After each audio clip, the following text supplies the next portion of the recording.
What's up, everybody? Welcome back to the Dreamstead. I am Kai, and today we're going to be doing just some general housekeeping chores.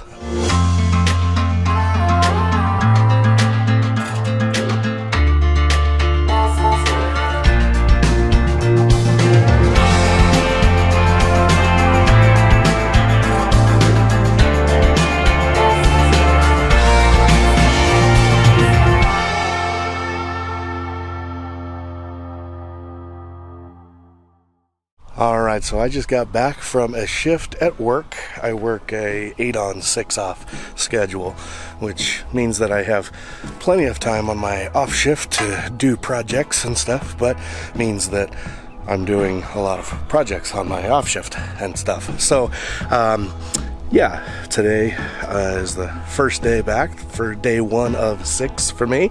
So I'm just kind of walking around the Dreamstead, checking on everybody, making sure everything's good. This coming weekend, here in a few days, we are going to be processing the rest of our Cornish cross broilers. Here they are now. They are approaching 7 weeks. They're actually right about 7 weeks right now. We will process them this coming Saturday, getting nice and big, but not too big. Our pullets over there, just outside that gate, they're doing great, having a good old time. All right, girls, egg layers, how are y'all doing? What's up, Dot? How are you? What's up, Red? Penguin? Puff, Brownie, hi. Got Foxy in a laying box. Got Mo in a laying box. And we got Sexy Face in a laying box. Oh, alright. Yeah. Not happy. Hey, girls. Hi, girls. Hi, you. Hi. It's getting hard to tell these two apart from each other. You can still tell Red Face from Shadow, and you can still tell Blackie from Tiny, but even though Tiny is now bigger than Blackie. But Fluffer and Ducky are getting hard to tell apart. This one here is Ducky, and that's Fluffer, and that's Gypsy. Do a little scratch for the girls, right down to the bottom of that. You go pick up some more. Don't worry, girls, I'm not forgetting about you.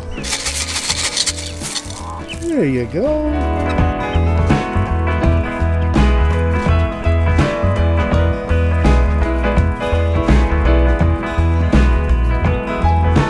Bradford pear bloom is still going. They are starting to wilt up a little bit now, but we are seeing the leaves coming in their place. So it's happening. Springtime is coming. Now, a few weeks ago, we did a welcome to the Dreamstead, Dreamstead tour video, and in that video we did some chores and we pruned our fruit trees here in the front yard. And I just wanted to show you how they're recovering from that. So yeah, let's check them out. So this one we did not prune. This is just our little baby, but getting a lot of good growth. This is our Santa Rosa plum, kind of the weird one with the 3 branches. And so we're gonna have to come through here and pick off all this stuff that is growing off the trunk, and some of this stuff that's growing low and in directions that we don't want it to grow. But so far this one's doing very well. Soon here we'll probably start bracing it, and we'll start slowly spreading these 2 branches, get it a little bit splayed out. This is one of our Satsuma plums, doing pretty well. This one here, the top of this branch didn't take yet, but we do have some good greenage down here. And our other Satsuma, got a couple of Little guys down here off the bottom. Some little ones down here low. But every single branch right out by the tips is all growing out good. The dwarf cherry here has some good buds growing on all of these tips here. Looking pretty nice. Now this tree here, this Gala apple, is struggling the most out of all of the trees that we pruned. You can see if you look close here that we do have some buds on most of these little branches that we have left. They're just itty bitty. So it's happening, it's just happening really slow. The other two apples, on the other hand, are doing very well. Budding up pretty much everywhere. And the last one is even getting some flowering going on. We'll pluck those out. We want to discourage any fruiting on these trees this year. Alright, so one thing that we're really excited about, and one of our previous videos we talked about the chicken processing and how we try and use as much as possible. Well, our first batch for the season of dehydrated chicken feet is ready, and the dogs love them. Love them, huh? Do you want one? So, we clip off the nails, and this is what they end up looking like. Kind of shriveled up, nasty things that the dogs absolutely adore. So, Gypsy, good girl. Jasmine, good. Now, Gypsy has only had one of these before, so she's still getting used to them and used to the fact that she can just chomp them. One thing that can be helpful if you ever get chicken feet dog treats for your doggies and they are taking to them kind of slowly, you can snap off a toe and give them just the toe. That'll show them that they can actually chomp it and that it breaks apart pretty easily, and then they'll go to town on it.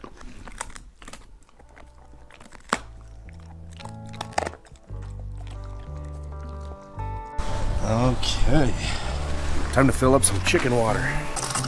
Turn this knob. You're actually forcing water into the system going this way. So, a little bit backwards. Alright, I don't think I've done the tour of the whole water system, so might as well go through it. So, we're in one of the coops right now, and we have a 55-gallon barrel in here. Alright, so down there in the bottom of the barrel, you can see some bubbles coming up. That's the outlet pipe in the very bottom of the barrel. We have a little bit of cleanup to do in here today. We're going to flush the system while it's almost empty, and then this is our overflow right here, so it will never get more full than 5 inches from the top. Give us a little safety net there. And that is where that barrel lives, right there. So the pipe comes out the bottom of this floor here, goes out the bottom, and then out the side of the coop. Okay, continuing water system tour. This is where we're filling the system from. And so it comes through, goes to all of these nipples here for the meat birds, and comes around, oh hi, comes around the back of the coop right there. This is our overflow, pops out the side, comes down, and then follows along the top of that drinking spout. Okay, so this right here is where the pipe comes out of the bottom of that barrel and then out the side here, and then comes down, splits off 2 ways. This goes to the side that we're filling from, or the meat birds drinking spouts, and then this side is the egg layer spouts. And then there's also this pipe that comes up that gives us our level on this clear pipe, but also will be the fill from our rain catchment when we put the gutters on this coop. And then this is the very end of the egg bird side. We have another hose bib here, And so we're flushing out some of the crud that's in the system right now. So we filled from the other side. Now we're bringing all that water through, and we are draining through this hose out the side of the coop. And we are just directing that water out to one of our Bradford bears. So I turned off the inlet, filled it about 6 inches or 4 inches or whatever, and then turned off the inlet, turned on this outlet, and then letting it drain. I'll let it drain completely, get it, get all that crap out of there. Once the flow stops off that side, I'll turn the input on again, and just let it push all of that garbage out because it might settle into the pipes. So there's our water level. We are filling the system back up, and you can see the water level there right underneath the 1/4 line, and it is filling.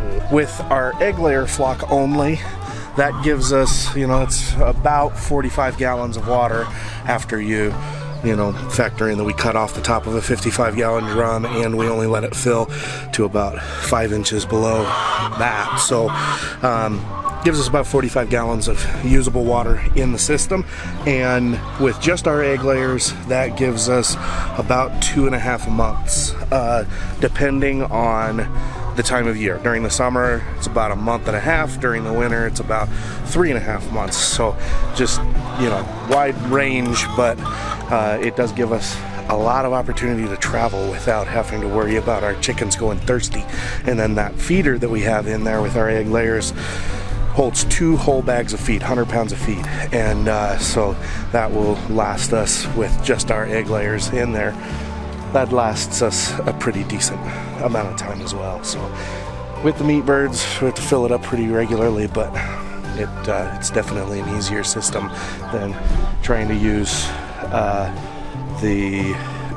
like the tray waterers and stuff, because they just get hocked full of a bunch of crap and it's nasty. So there's a way cleaner way of doing it. All right, from looking at the gauge, I'm predicting we're going to overflow in 5, 4, 3, 2, 1, and there it is. A little bit early, that's okay. Nice full overflow. We'll let it do this for a minute or so, just see if any of those floaties come out. A few just came out a second ago. There's a couple. So anyway, yeah, just trying to be on the safe side. And when we're flushing the system, we might as well flush it good, and then we can just disconnect that guy. It makes things so easy. Chicken water full. Another chore down. I'm so productive. All right, now project for today on the Dreamstead, because if you've been following along, we can't go through a day without doing a good old-fashioned DIY project here at the Dreamstead. So project for the day is to get the pullets introduced to the egg flock and give them a adjustable door. So we're going to do a 3-piece door that has 2 slider pieces that we can make that door whatever size we want, so that the pullets can get through but the big birds cannot, and we can adjust it up and down as need be for new birds as these birds get bigger and so forth. So this is where we're putting it. We got the pullets just on the other side here. We are going to make a full frame around the door and then have the 2 sliding pieces. So I'm going to take some measurements and then get building the preliminary door, and we'll see you there in a second. Okay, breezed through the whole construction process, but this is the final deal. Once we get it positioned correctly, so if we want that as our size, then we just tighten up the 3 knobs, get them nice and tight, and then that can't move, so the big birds can't get through here, but the little birds can. And then this whole frame will just mount up between our studs there. How I did these is just we have these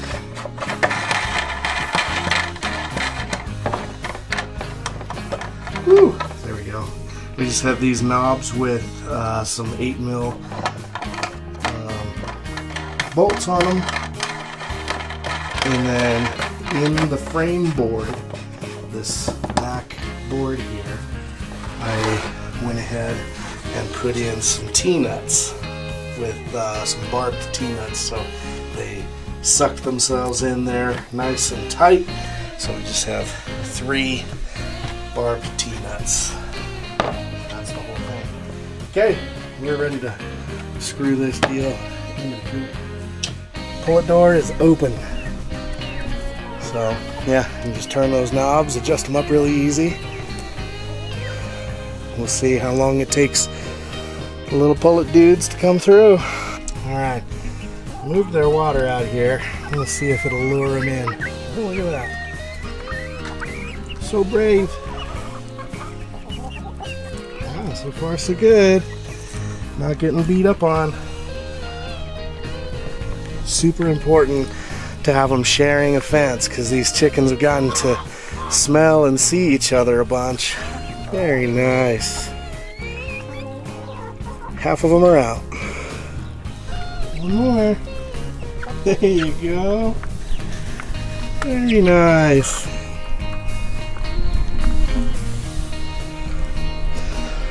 Well, all 6 of our pullets have come through the door.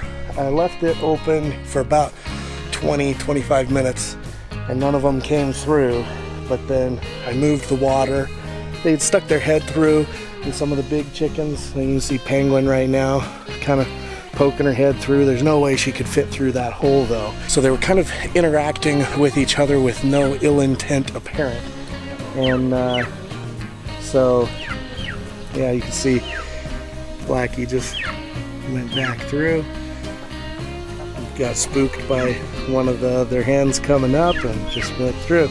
So anyway, yeah, about 15-20 minutes of them just kind of interacting through the door, and then I decided to pull the water and move it out here.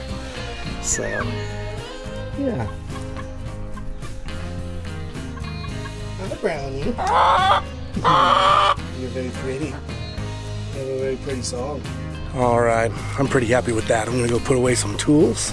And then I've got a surprise for the cats that I think that they'll like. Coyote, Kion, come here. Come here, you wanna see what this is? You wanna see what this is? It's for you.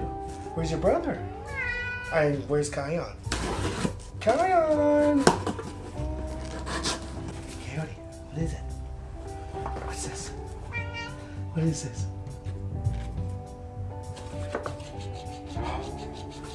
What's that? Oh, you getting it? You killing it?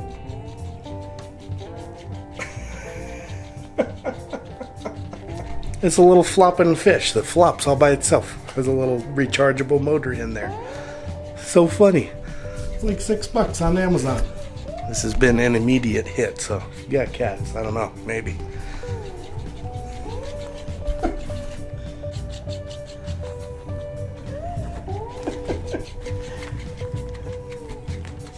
Oh boy, oh yeah, get it.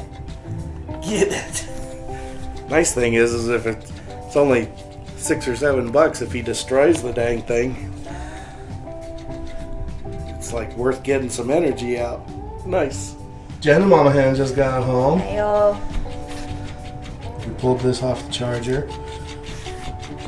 And Coyote's going to town on it. And Kion just walked in. Ooh. Kion's our scaredy cat. Kion, what is that? Cautious about all things. Come here, buddy. You want to see it from brother? Let's see if he'll get it. Get it, Kion. Oh, there you go. There you go.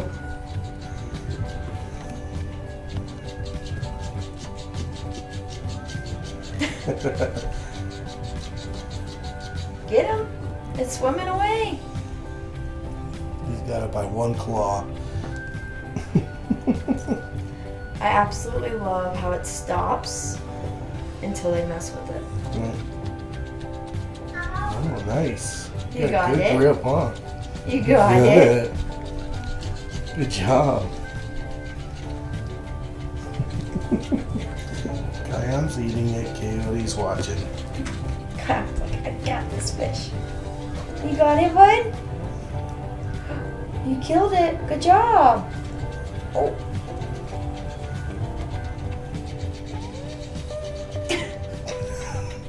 He tolerated that way longer than I expected.